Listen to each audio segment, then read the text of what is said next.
Happy Friday and welcome back to Good Question Friday. We've had a great week. It's actually Thursday here. I don't have really great Wi-Fi at the Airstream where we're at, so I thought I'll go ahead and film now, load it to my thing to post tomorrow, so I can make sure you get to see Good Question Friday on Friday. So I am in the Magnolia Press Coffee Supply. This is the coffee shop where Joanne and Chip had all of their little gems. Such a cool place. Got a cupcake that I'm gonna have after we film, and my own French press coffee just for me. I'm probably gonna be pretty jacked in about an hour. I love strong coffee, it's so delicious. I know there is some background noise, but I did a little test before I started to make sure this is gonna pick up well enough for you guys to hear. So we're gonna focus today on how to spot a fad diet and what are some things you need to look for and consider before trying something new. So, there's so many nutrition plans that do yield good results, and what works for one person is not necessarily going to work for another.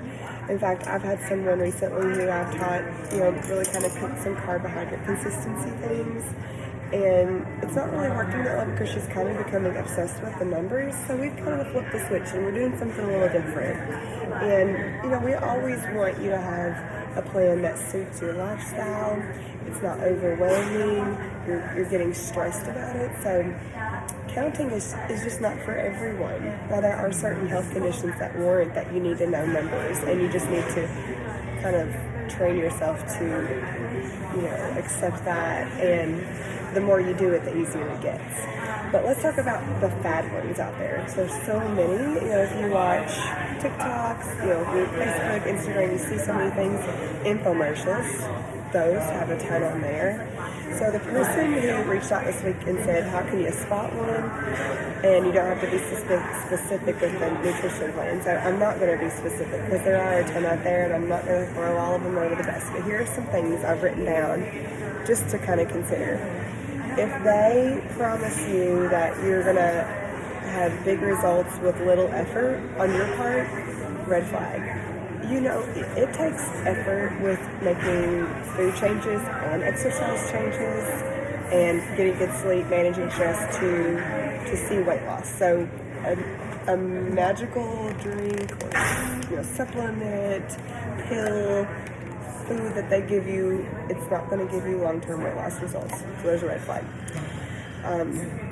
They feature testimonials from people who it says at the bottom, these are not your usual results. This is a year or two after they started the program. If that's not the typical result, and it doesn't, you'll also see the small print saying they also followed a healthy, active lifestyle and healthy diet. Well, of course, you're going to see positive results if you're doing that. That's the whole point. So that's a red flag. If they promise rapid weight loss, that's a red flag. Now, week one of a weight loss plan for many people, you might lose more that first week, and that's pretty common because you are losing a lot of water weight. Your body is shifting where it's burning more energy from versus maybe what you were feeding it before. So it might have been feeding off of more carbs, and now it's feeding off a bit more fat, a bit more protein as well, and there's less quantity from. So it's just figuring out some things differently. Also, you may be having less sodium in your diet because you're making maybe more fresh produce kind of choices, so you are retaining less fluid as well, and you are losing fluid. So there's reasons the first week is pretty good, and then you might have a couple weeks where you don't have so much. But if it's promising more than 2 pounds a week, red flag.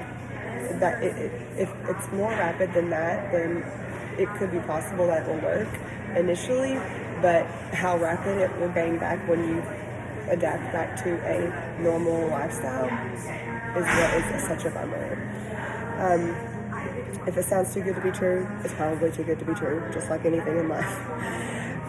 If it's based off a very limited amount of choices, if it's too far from your lifestyle, red flag, because it's a red flag for you because you're having to make such fast adjustments that it's not going to be that long-term sustainable change for you. If it cuts out an entire food group, that's a red flag.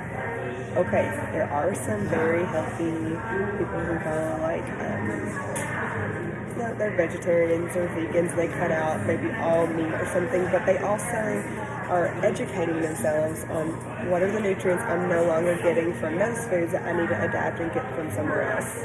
So that's a possibility that can work. But in general, if it's saying cut out a whole macronutrient or a whole food group, it's a warning sign for sure. If they only go off of like one case study or research study, that's a red flag. If they're constantly showing you a bunch of before and afters that say the atypical result or not typical results, red flag. If it's a miracle pill, miracle drug, red flag. I've got one more down here. If it has a high profile endorsement, sometimes those are not so good too. Here's the thing. Okay, you might when I think of high profile endorsements, I often think of like Weight Watchers. They always have someone that's at the forefront of their brand.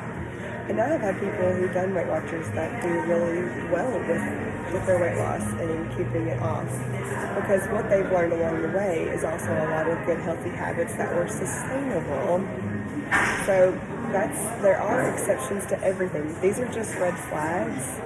And I know most of you can probably identify right now an infomercial or something you've seen on TikTok. And my niece won't mind me sharing this with you. Like the other day, she showed me this TikTok that was a girl drinking this fresh fruit drink every single day instead of a meal.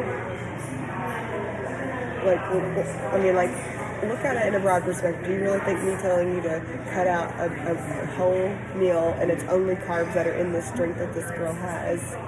No protein, but that's probably a great choice? Probably not. Let's maybe try instead. Let's have a fresh fruit, maybe some lean protein, and some veggies of some sort. So there's so many red flags. I mean, honestly, this one is really easy for me because they're just everywhere. We're constantly having to debunk them. I have to show you guys. There's a girl I follow on Instagram. She's a friend of, I don't know her personally, but I feel like I've gotten to know her quite a bit. Her name is Erica Beatty. She's from Spokane, Washington. So this is her profile on Instagram.